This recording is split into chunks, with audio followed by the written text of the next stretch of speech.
Hello, everybody, and welcome to our February update. We have a big crowd today, and I hope everybody had a nice January. We also have some interesting stuff coming up. So, as usual, this is our monthly update, and I'll now move forward so let's see what we got coming up. Our disclaimer. So we weren't here, we didn't do it, and you guys didn't see us. Objectives and agenda. There are some changes here, but for those who haven't, who have been with us before, you'll know most of it. The important part is we'll try and do some Q&A at each section. Please type your question in the chat window. Hopefully I will catch it, or one of us will catch it, and I will try to answer. The important thing is to be short and clear because we don't have a lot of time. So we'll also keep the answers short and clear. If you, of course, need a deeper dive into something, we do consulting, you're welcome to contact us. We'll see if and how we can help you. At the end, there's a survey. We appreciate your feedback. I will show the URL in the last slide, but I don't expect you to memorize it. About 1 hour after the end of the webinar, you'll receive an email. It'll be there, so you can just go do that. It's a nice way for you to help us improve this for your own benefit. Materials, there is a, in the GoToWebinar app, there's a hands out section in there. The hands out section has a PDF copy of the slides, so you can just download it if you want to. If not, it will be included as a PDF at the end of in the email you will receive. There will also be a recording available on your YouTube, on our YouTube channel, if you want to see it off for all of those who missed the session and want to just see it all, go through it offline. The agenda.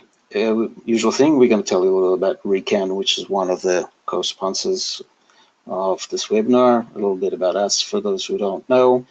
Then we've moved the tip of the month from the end to all the way to the top because a lot of people come almost only to see if we have some interesting tricks to teach them. Then we go through the finance and operations updates, and from now on, we're reducing and packing it a little together, so we keep concentrating more on the core stuff.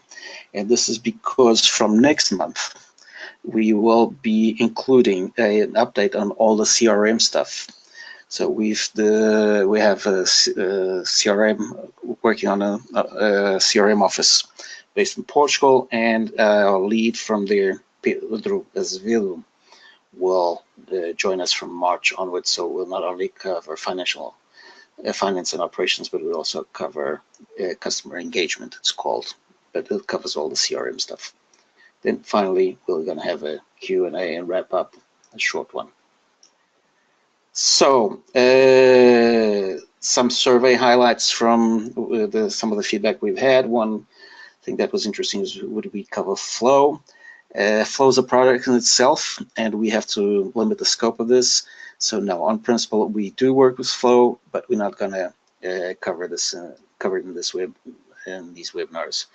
And can you make it clear in the invite that you need to be acquainted with Dynamics ERP?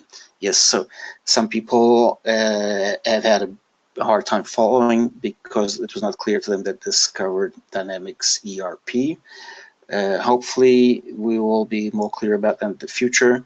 And with covering CRM, then it'll probably also reach out to some of the people who were surprised and couldn't follow.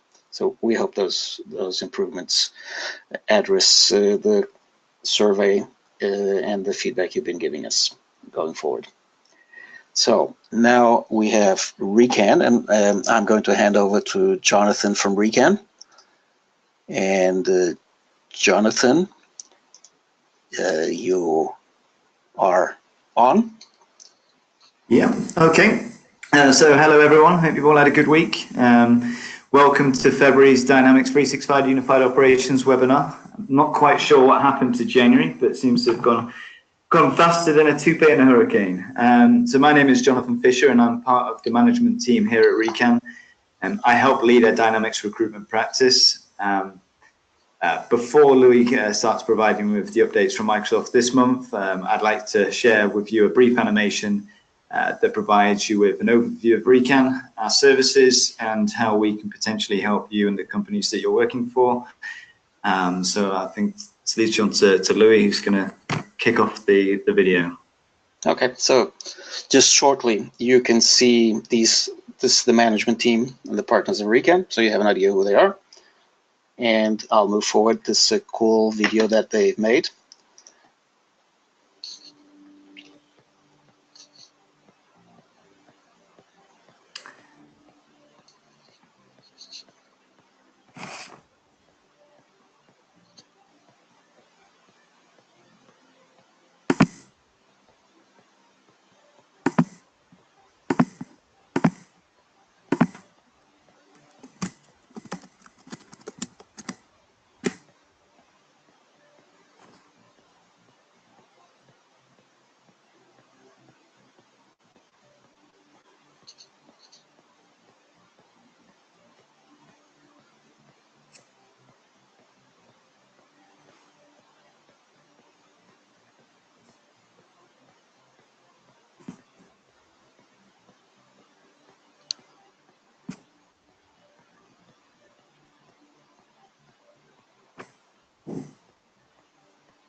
So I hope you enjoy the video, and we are not as sophisticated as Recan, so I will just quickly tell you in person about us.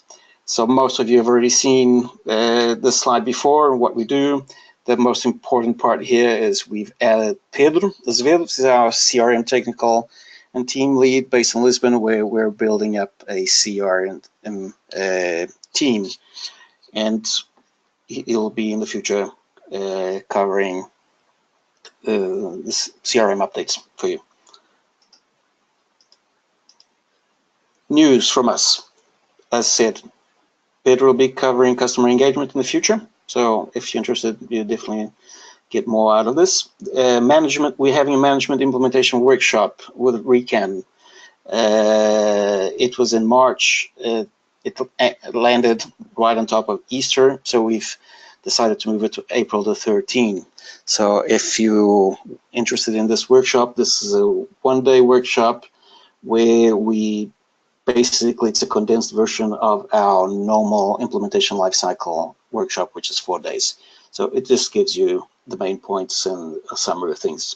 Contact Recan or us if you are interested in sending somebody to this workshop. We're doing a boost workshop in Zurich with Microsoft on the 20th of February. So if anybody is around Zurich at that time, feel free to contact us at Microsoft and if you want to go to it. We have kicked off an ERP on-premise project in Germany. This is our first one and one of the first ones worldwide. And we have a coming open enrollment training solution for both development advanced, and implementation. And last month we added a security workshop, but that one is on demand. So we don't offer it on a regular basis. We just offer it to people who ask us for it. We've already delivered it to a client. And yes. Could I just stop you though? I don't think we can see your screen. We can't see the screen that you're showing. I'm sorry. Something happened. I knocked me out as a presenter. Sorry about that, everyone. so you should be able to see my screen. I will just quickly roll back to show you what you missed. Us with Pedro all the way to the right, and the news I was going through. So we have added 2 senior functional consultants that are now associated with us, because we keep getting asked if we also can help people on the functional side, and our core is technical. But now we have 2 really good functional consultants working with us in case somebody needs assistance on the functional side. Tips and tricks. So this is a bit nerdy today and mostly for DevOps, but it's interesting for everybody in case you're in a team that experiences the problem. And it's concerning about applying platform updates. So your platform updates are released monthly, or were supposed to be released monthly. There's been a little bit of a bump in that lately, and Microsoft recommends that you apply them as soon as possible on a regular basis. You must not be more than 12 months behind. Applying them, unfortunately, many people have been having problems with them and they're failing. You go into LCS, you go into the maintain menu, as you can see of the environment that you want to apply it to. Then there's a pull down menu, and there's an apply option, and there you apply it and off it goes. When it fails, you will get something that looks something like this, state that looks something like this. And you have the option to resume. Now, resume tends not to help always. Sometimes it does, sometimes it doesn't. Now, the tip here is what appears to be happening is that there are some files on the target environment that get locked. And the solution is don't abort, don't resume, reboot the environment. And once the environment has been rebooted, that releases the lock, and they do a resume, and it will continue. Okay, so then also on this, you download the logs if you have other problems, and if that doesn't work, and I'm going to shortly go through you how to debug them, because a lot of people are not used to it, and this is very useful. So to debug the logs, so you click on the download, and this will give you a zip file, and zip it and drill down to the folder with the environment name. So there'll be a folder in there that has the name of the environment, that's the target environment. And in there, there'll be folders for each main block of operations that are performed by the installation when you do that, as you can see here on screen. So there's an add antivirus exception, so the antivirus will not block the installation. It cleans up existing packages and logs. It will download the files necessary and slipstream the tools. It will generate the runbook that is used to and needed, and then it will actually run the runbook, which is the real installation part of it. And there's a whole lot of useful information in there. So once you got that, you can go to any of them. The most interesting is usually the runbook execution. And you'll see typically there will be log files in there, there will be error files, and there will be output files. Now, you can see first you have some general ones, and then you start seeing some that are called steps.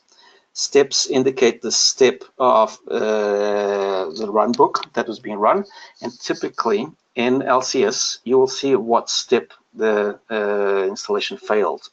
So go to that step first and inspect those files. If you do that, you will see stuff like this. So as I noted, log files show what the installer actually did. The output files, what actually happened by doing that. And the error files, any errors that were registered. Typically, the error files, you need to look at them all. The most useful are the output files because you'll see error information in them, and the error files. Here's an example of an error that happened on step 19. So this in LCS was showing step 19, so I went directly to the files for step 19. And then we can see there that this was a problem because it was an existing environment that had data, and apparently what happened was that a unique key was added and there were already duplicates in there, so it failed, cleaned up the data, resumed, and then it was done, then everything worked. So I hope you find that to be a useful tip for you.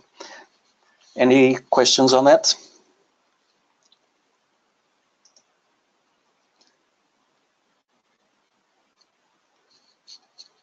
I don't see any questions coming in. So let's go to the LCS updates then.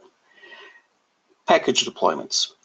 So if you're still experiencing the error that's indicated here, so this is a problem that started happening around the 14th of December, and one of the reasons why I decided to provide the tip that I just provided.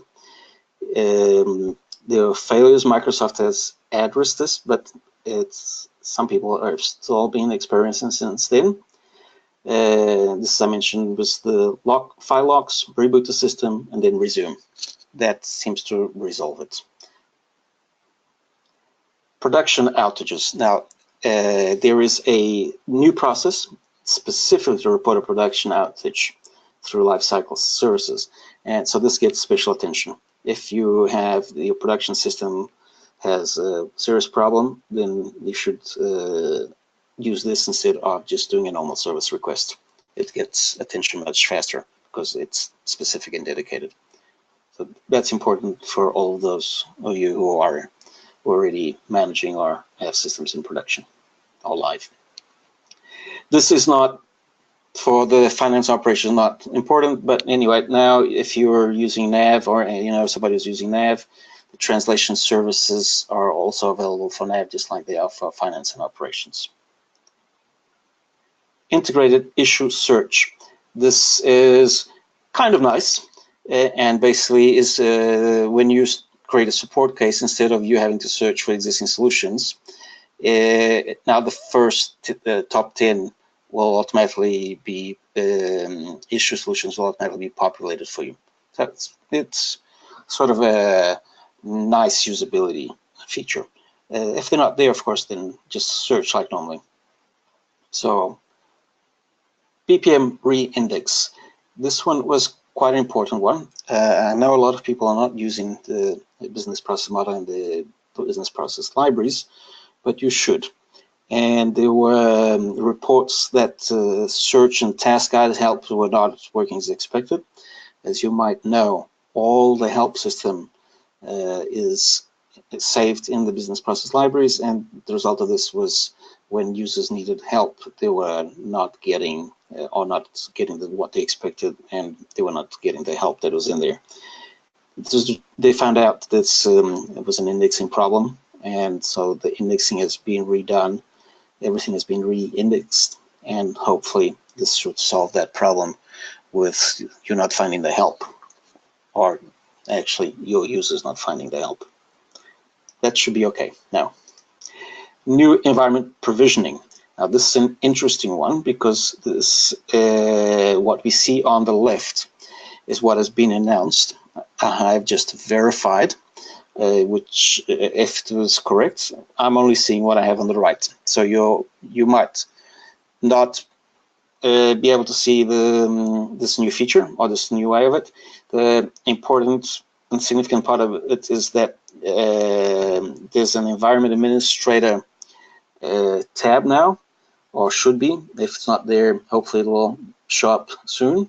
And you can add a project user email address as is used in the environment team. For example, if you select controls.com tenant, it says the environment administrator is the only person who can manage it.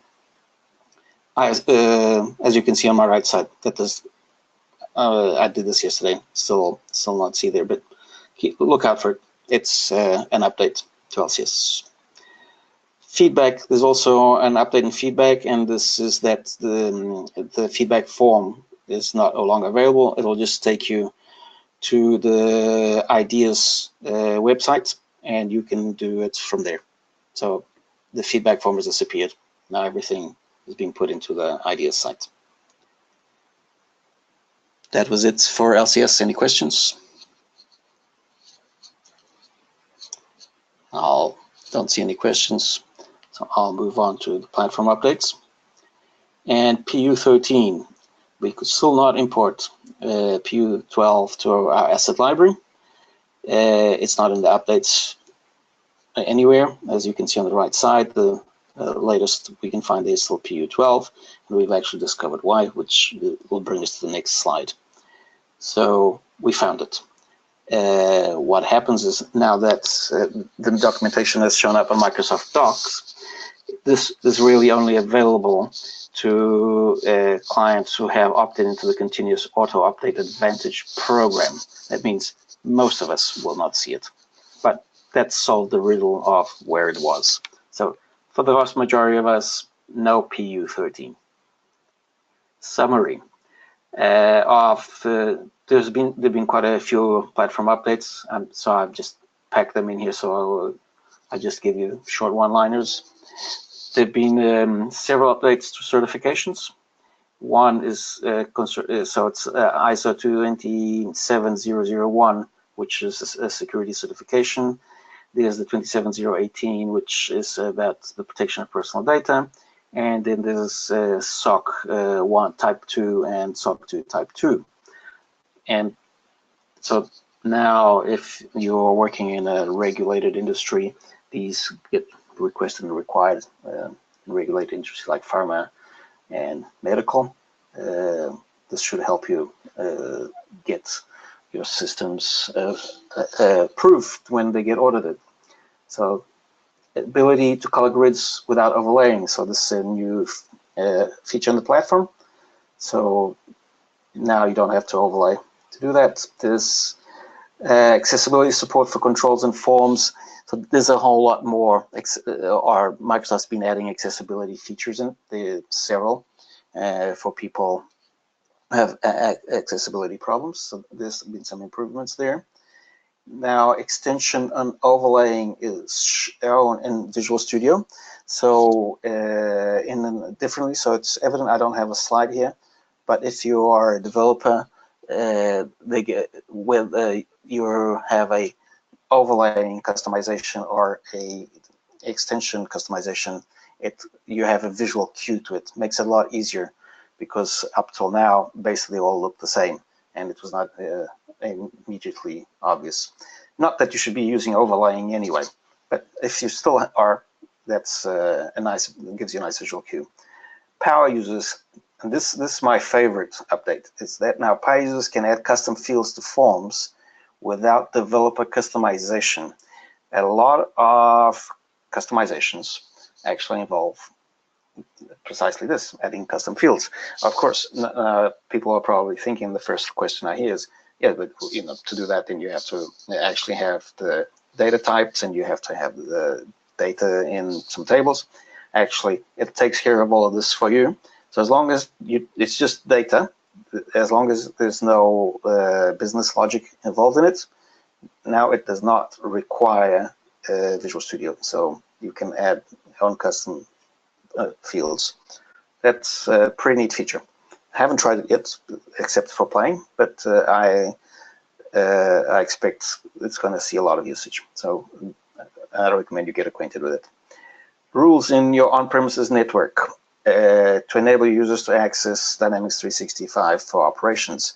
It is now possible to create rules, and this is in the Azure Portal, to allow and control from there access to different ports for different protocols and IP to and from IP addresses to your on-premises environment. So this is new, that you can actually control it from the Azure Portal.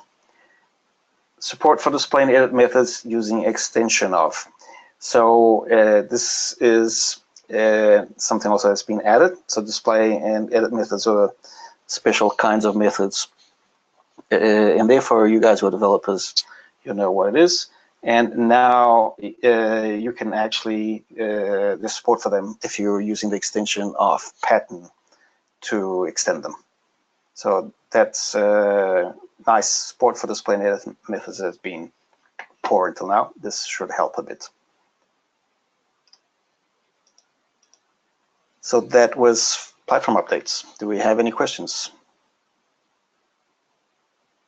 Nope. So we'll jump into application updates. there's a lot of stuff, and this is Enterprise Edition 7.3. I'm not going to go through each single one of them, but as you can see, quite a lot of stuff, different areas also, so it's all over the place. If look at this list, see if there's anything for you, and if you do, that you should consider upgrading. Of course, this is application, so it's a little more work than just the platform update. But definitely remember, you can only be about 3 years behind, but the more often you apply and you update your system, the smaller the challenge is going to be. So try to stay aligned. There's quite a lot of stuff here. So just looking at where we're at, this was released actually in December. We're bringing it up because it seems that very, very few people have actually picked it up or installed it. So consider it if you should pick up and install it. Any questions there? So Azure. Normally, so in the Azure area, we only cover things that are specifically relevant to Dynamics. So there's lots of Azure updates all the time. So here, the relevant ones is, we know that people, quite a few people use Azure Automation to automate various tasks behind the scenes. We do also typically. And there's been a name change in the meters. So this is stuff that if you have reports based on those meters, you have to go and take care of it so that you get the information you're looking for. And the table below shows you the name changes that have happened. There was changes to Azure backup storage also. I know quite a few people also who are working in implementing Dynamics 365 are already implemented, use the Azure backup storage. There's been a change that the usage is now reported through the Azure backup storage meters. And this means that you'll see how much storage you're consuming for your backup through your backup subscription instead of through your storage account. So it's going to be somewhere else. So if you're using that, your things have moved and you'll find the information somewhere else. Connect a VSTS account to AAD from the new Azure Portal. This used to be in the Classic Portal, but the Classic Portal is being discontinued or phased out, or I can't remember exactly what they call it. And it's now possible to do this from the new Azure Portal. Basically, the information is all here.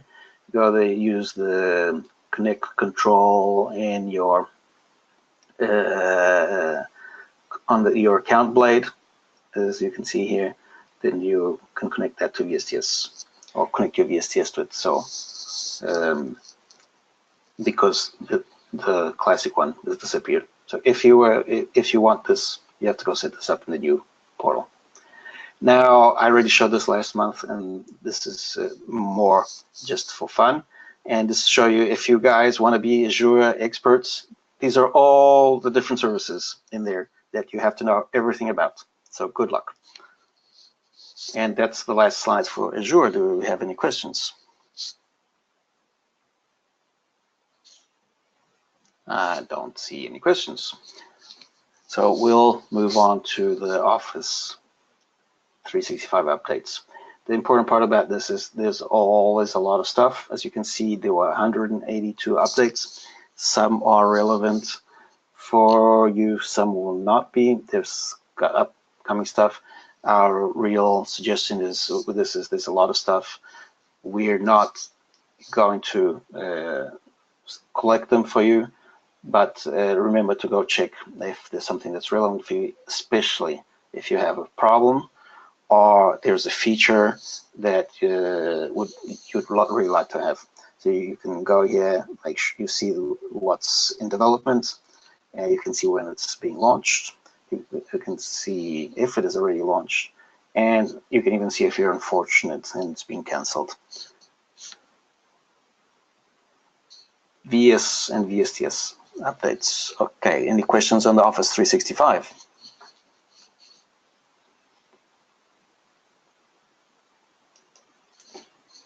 Okay, no questions on Office 365. This VSTS, I actually have quite a bit of stuff because I'm a VSTS fan, and you have to use VSTS.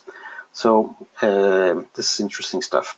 So there's an analytics extension that has been released for VSTS, and which you can install and add several widgets to your widget catalog. You can see a list of them here, and these are free. All you need is a stakeholder license, and stakeholder licenses are free. You can have as many, and that means that anyone who's using your project managers, your key users, they can use this to see what's happening. And so you can view all the analytics and all the stuff in there. To use the analytics OData endpoint or Power BI, you can use the endpoint of the Power BI to connect, so that you can extract if you have a sophisticated IT organization that's monitoring and reporting on all the stuff, but then you will need a basic license to do that. That's all required. But now, if you're happy for people to see it in the VSTS service directly, then there's loads of stuff that could be interesting for your projects. This is mostly interesting for people who are in the implementation phase. The VSTS view pull requests and view merge commits. So this mostly for people who are doing DevOps. You can view, so if somebody has, or somebody wants to merge and commit some code, it has been a bit difficult to see it and figure out what was going on. Now you can, there's support in there directly to see merge requests and pull requests from there. So for all the guys joining today who are DevOps people, this is a quite nice feature if you're doing merging, especially. There's pull request labels for reviewers. This is more or less in the same area, and the idea is if you're doing reviews before check-ins are allowed, or even if you're not enforcing them but you're still doing reviews, this is nice that the pull requests can be labeled, and so that as a reviewer it makes your life a lot easier to figure out what's going on. So nice for code reviews. Again, move work using suggested errors and iterations. Moving work can be common to work in, so it can be common to work in the same area of iteration, and you want to look, and you tend to do that and look at the same stuff. So what this does is it automatically suggests the areas you typically work in. This is relevant for everybody in the team if you're managing your work and work items in VSTS, which you should. All the development should be in there. But now, if you have a lot of it, it'll suggest the most common ones since that you use. So that's nice that you don't have to scroll a whole load to get to the areas work and iterations that you usually use. Build with appropriate agent by default. This is when you use one of the Microsoft templates to create a new build definition. It will now automatically suggest or provide you out of the box an agent that's appropriate to the operating system or to that you're creating the build definition for. So for if it's hosted Linux queue, you'll get Ant and Maven templates by default If it's for Xamarin iOS, then you'll get an Xcode one, and so on. However, there is no specific one for Dynamics 365 yet. Hopefully, something will come up. Managing permissions directly on Azure AD groups. So this is nice for people who have to manage VSTS, because there was no connection between AD groups and AAD groups and the groups in VSTS. So basically, you had to duplicate it, and you had twice the work. You can now, so now you don't have to manage it in VSTS. You can manage it directly in Azure Active Directory, and then that's it. So you don't risk things getting out of sync, and you don't have the work of doing it twice. Any questions on that?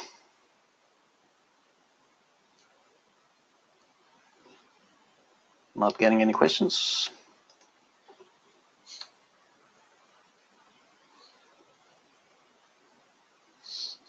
Power BI updates.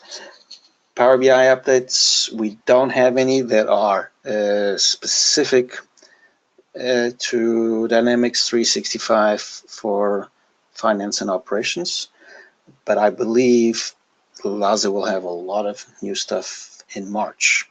I'm not quite sure exactly, because he's the expert, but I believe he's got a lot of stuff there's a lot of stuff coming up. So this month, not much there. And we quickly reached the end. I tried to shorten it this month, because next month we're going to have to fit the CRM in here, and it seems like I more or less succeeded. Any questions?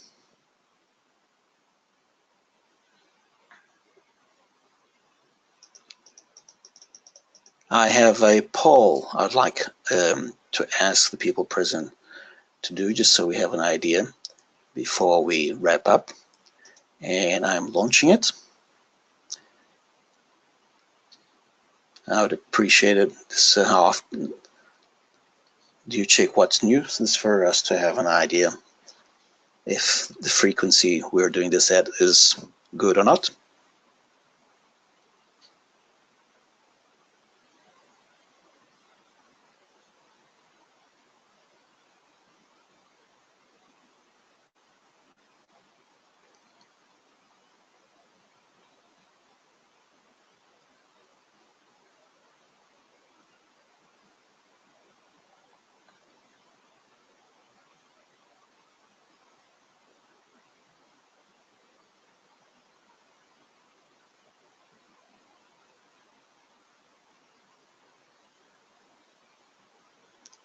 We still have some people who have a chance to vote. See, about 2/3 of you have already voted on the poll. I'll give you another 30 seconds just to make sure that everybody has had a fair chance.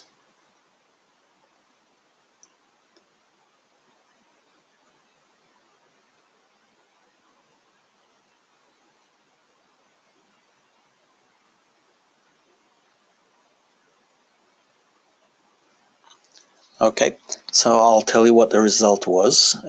So we had 2/3 of people participating who voted, and 40% now and again. That means it's not regular. And 60%, that's pretty amazing, do it weekly.